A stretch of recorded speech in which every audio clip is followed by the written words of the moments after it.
The live TV, सच सबसे आगे। नमस्कार, द लाइव टीवी देख रहे हैं आप। आपके साथ मैं हूं आदित्य कुमार। एक कहावत आपने सुनी होगी कि रस्सी जल गई लेकिन ऐठन न गई। जी हां, यह कहावत राघवेंद्र सिंह, जो कि डुमरियागंज से भारतीय जनता पार्टी के प्रत्याशी थे, उन पर बिल्कुल फिट बैठ रही है।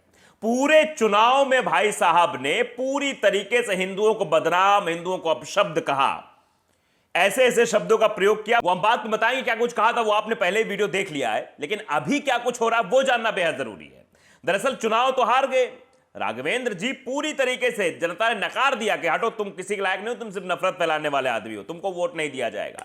अब चुनाव हार गए तो इनके समर्थक बदतमीजी पर उतर आए।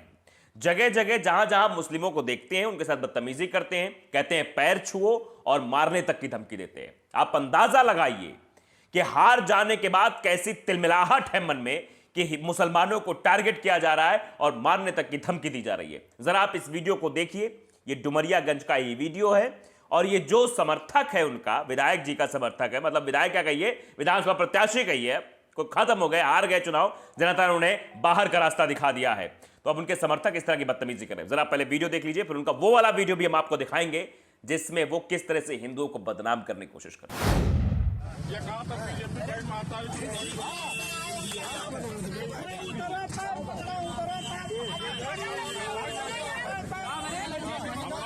सारा गाली दिया बीजेपी को, पैर पकड़ के माफी मांग, पैर पकड़ के माफी मांग, माफी मांग, माफी मांग, वसले पैर पकड़ के माफी मांग, वसले पैर पकड़ के माफी मांग। तो वीडियो देखा आपने, कैसा कृत्य करने की कोशिश की जा रही है इनके समर्थकों द्वारा।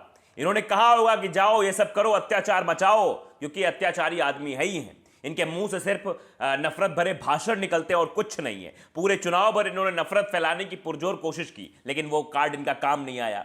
जनता ने इनको नकार दिया है। आज जो मुसलमानों के साथ बदतमीजी करते हुए दिखाई दे रहे हैं इनके समर्थक, ये शायद ये भूल गए हैं कि इनके मुंह पर असली तमाचा हिंदुओं ने मारा है, क्योंकि हिंदुओं की बदनामी और बेइज्जती करते हुए मंचों पर ये भाषण देते थे। जरा आप सुन लीजिए वो भाषण फिर से, आपको वो दौर याद आ जाएगा, वो समय याद आ जाएगा जब डुमरियागंज में खड़े होकर राघवेंद्र ने इस तरह की भाषा का इस्तेमाल किया था। मुसलमानों को तो कहा ही कहा था, लेकिन हिंदुओं को लपेटा था और कैसे बदनाम किया था और कैसे अपशब्द बोले थे। जरा पहले वीडियो देख लीजिए। गांव के जौन हिंदू अगर दूसरे तरफ जात बा तो ई जान लो ओकरे अंदर मियाँ के खून दौड़त बा। ठीक है ना? ठीक है। वो गद्दार है, वो जयचंद की नाजायज औलाद है, वो अपने बाप की हरामखोर औलाद है।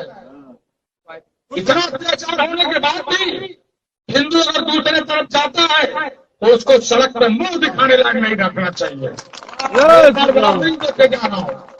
मैं कुछ नहीं बोलता था, मैंने कहा 5 साल मैं भी विधायक होने के बाद देखूंगा, जरा परखूंगा, समझूंगा, और एक बार अगर वार्निंग देने के साथ समझ में नहीं आएगा तो इस बार मैं बता दूंगा कि राघवेंद्र सिंह कौन है। क्योंकि मेरे साथ गद्दारी करोगे तो चलेगा, मैं अपमान सह लूंगा। मुझे अपमानित करोगे तो भी मैं अपमानित सह लूंगा, लेकिन अगर हमारे हिंदू समाज को अपमानित करने का प्रयास करोगे तो बर्बाद करके रखोगे। ये वीडियो हमने इसलिए आपको दिखाया ताकि वो पुरानी बात आपको याद आ जाए कि कैसे चुनाव के पहले ये बदतमीजी कर रहा था, अब चुनाव हारने के बाद जो खिसियानी बिल्ली खंभा नोचे वाला हाल है वो हाल करते हुए नजर आ रहे हैं। ये शायद ये भूल गए हैं, जो बदतमीजी कर रहे हैं मुसलमानों के साथ, जो बदतमीजियां ये लोग सड़कों पर कर रहे हैं, ये शायद भूल गए हैं कि वक्त बदलता है। इसीलिए शायद जनता ने इनको इनकी औकात दिखाई है। इनके राघवेंद्र के जो समर्थक हैं, इनके भी दिमाग हो हल्ला हो गए। सोच रहे थे कि हम नफरत फैलाकर जीत जाएंगे। विधायक जी भी, राघवेंद्र जी भी सोच रहे थे कि किसी तरह नफरत फैलाएंगे, चुनाव जीत जाएंगे, सब कुछ अपने पाले में आ जाएगा, ऐसा हो जाएगा, वैसा हो जाएगा। लेकिन जब स्थितियां निकलकर सामने आई तो पता चला डुमरियागंज से साहब की सीट चली गई और यह हार गए। वहां पर एक मुस्लिम कैंडिडेट जो कि समाजवादी पार्टी के थे, सैयदा खातून, जीत गई। इसीलिए गुंडे अब दहशत फैलाने की कोशिश कर रहे हैं। ये वीडियो जो आपको हम पहले दिखाए थे, जिसमें देखा आपने किस तरह से बदतमीजी करते हुए नजर आ रहे हैं, ये वीडियो अनुराग गुप्ता ने ट्वीट किया है। अनुराग गुप्ता ट्वीट करते हुए लिखते हैं कि वीडियो सिद्धार्थ नगर के डुमरियागंज का है। जहां से बीजेपी के बड़बोले विधायक राघवेंद्र प्रताप सिंह हार गए और सैयदा खातून जीती हैं। उसके बाद इस तरह जनता के बीच कुछ गुंडे दहशत पैदा करने की कोशिश कर रहे हैं। इस बारे में बाकायदे शिकायत भी की गई है और ये ट्वीट हम इसलिए आपको दिखा रहे हैं क्योंकि ये जानना और समझना जरूरी है कि इस पर कोई भी अभी तक रिएक्शन नहीं आया है। इसमें यूपी पुलिस को टैग किया गया है, डीजीपी को टैग किया गया है, एनडीटीवी को टैग किया, श्याम मीरा सिंह को, योगी आदित्यनाथ को, अखिलेश यादव को, सबको इसमें टैग किया गया बाकायदे @ लगा के, लेकिन किसी का भी कोई जवाब नहीं आया। खासतौर पे यूपी पुलिस और डीजीपी उत्तर प्रदेश से कोई जवाब नहीं आया। आप समझिए, ऐसे समर्थकों को जेल में होना चाहिए, ऐसे विधानसभा प्रत्याशी को भी जेल में होना चाहिए जो जनता के साथ सड़क पर ऐसी बदतमीजी करते हुए नजर आए। गुंडागर्दी दिखा रहे हैं, मतलब चुनाव हार जाएंगे तो गुंडागर्दी दिखाएंगे। लोकतंत्र में जनता इनका साथ नहीं दिया क्योंकि भाई ये तो हिंदुओं के बारे में उल्टी सीधी बातें कर रहे थे, मुसलमान तो छोड़िए। तो हिंदुओं ने भी कहा कि ये है बांटने की कोशिश कर रहा है, दीवार खड़ी करने की कोशिश कर रहा है, यह हमको भी बदनाम करेगा और मुसलमान भाइयों को बदनाम करेगा। तो सारे हिंदू मुसलमानों ने साथ मिलकर गंगा जमनी तहजीब को पेश किया और एक मुस्लिम कैंडिडेट को चुनाव जिता दिया। जिसके बाद इसकी सारी जो वो तिकड़मबाजी थी, ये सोच रहा था कि हम हिंदू मुस्लिम कराएंगे, चुनाव जीत जाएंगे, वो सारे तिकड़म फेल हो गए। इसीलिए ये जो विधानसभा प्रत्याशी थे राघवेंद्र, ये इनका दिमाग तो काम कर ही नहीं रहा, साथ इनके समर्थक गुंडागर्दी कर रहे हैं।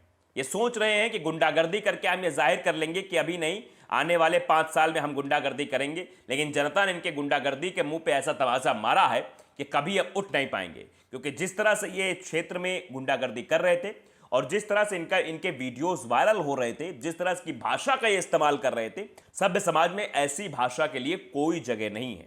लेकिन ये बदतमीजी पर उतारे थे, ये समझ रहे थे कि भैया हम जो चाहेंगे वैसा हो जाएगा, क्योंकि बड़े बड़े नेता तो यही कर रहे हैं। इनके भारतीय जनता पार्टी के बड़के बड़के नेता तो हिंदू मुस्लिम करा के वोट ले रहे थे। इनको भी लगा कि हम भी हिंदू मुस्लिम करके वोट ले लेंगे।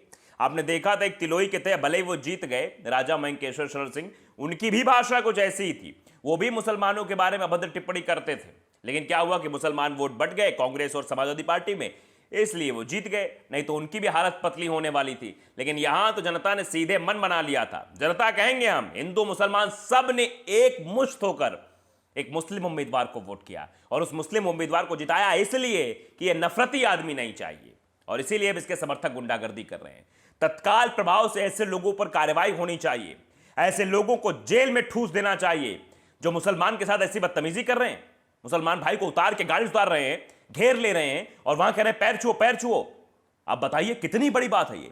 मतलब आप समझिए कि जो सबका साथ सबका विकास भारतीय जनता पार्टी बात करती है, तो क्या मुसलमानों को इतर कर देती है और उस पर कोई कार्रवाई नहीं होती है? एक ट्वीट बाकायदे कर दिया जाता है, उस ट्वीट को भी संज्ञान में यूपी पुलिस नहीं लेती है कि जो लोग वहां गुंडागर्दी कर रहे थे उनको जेल में ठूसा जाए। तो ऐसे में यह समझा जाए क्या ऐसे लोगों को बढ़ावा दिया जा रहा है जो मुसलमानों के ऊपर इस तरह की भाषा का इस्तेमाल करते हैं, उनको टारगेट करने की कोशिश करते हैं, मारने पीटने की बात कहते हैं। तो इससे साफ तौर पर यह तो सोचा जाएगा ना भाई कि पुलिस काम नहीं कर रही है, पुलिस नहीं काम कर रही है, इसीलिए ऐसे लोगों का मनोबल लगातार बढ़ता जा रहा है कि चुनाव हार गए तो जो उधर खिसियाहट है, मन में खिजाहट है, वो हम निकालेंगे मुसलमानों पर। जबकि ये भूल गए कि इनको यानी राघवेंद्र सिंह को जनता ने हराया है, हिंदू भाइयों ने हराया है। क्योंकि हमने वीडियो आपको दिखाया कैसे ये हिंदुओं के बारे में अभद्र टिप्पणी कर रहा था। ये डुमरियागंज से प्रत्याशी बना था, इसको लगा था कि हम इस तरह की भाषा का इस्तेमाल करेंगे तो हिंदू मुसलमान वाला चुनाव हो जाएगा, हिंदू मुसलमान बीच दीवार खड़ी हो जाएगी, हिंदू वोट हमें मिल जाएगा, मुसलमानों का मुसलमानों को मिल जाएगा। लेकिन जनता ने इनके इस पैतरों को समझ लिया। जनता समझ गई थी कि ये हमें अपमानित कर रहा है, हिंदुओं भाइयों ने समझ लिया कि हमें अपमानित कर रहा है, इसको वोट नहीं देना। इसीलिए आज इसकी यह हालत है, इसीलिए इसके समर्थक अब गुंडागर्दी करने पर उतारू हो गए हैं, आमादा हो गए हैं। ऐसे लोगों को जेल में जाना चाहिए। ना ऐसे लोगों की राजनीति में कोई जगह है विधानसभा में, और ना ही ऐसे लोगों को सड़कों पर जगह है। ऐसे इनके समर्थकों को भी जेल में ठूस देना चाहिए। अब कार्रवाई होगी या नहीं होगी यह वक्त बताएगा, लेकिन यह सवाल बना हुआ है कि आखिरकार ट्वीट कर देने के बाद भी, टैग कर देने के बाद भी पुलिस ने एक्शन क्यों नहीं लिया। तो द लाइव टीवी को अगर आपने सब्सक्राइब नहीं किया, सब्सक्राइब जरूर करिए, बेल आइकन दबाइए ताकि सच खबरें आप तक पहुंचती रहें। नमस्कार। द लाइव टीवी, सच सबसे आगे।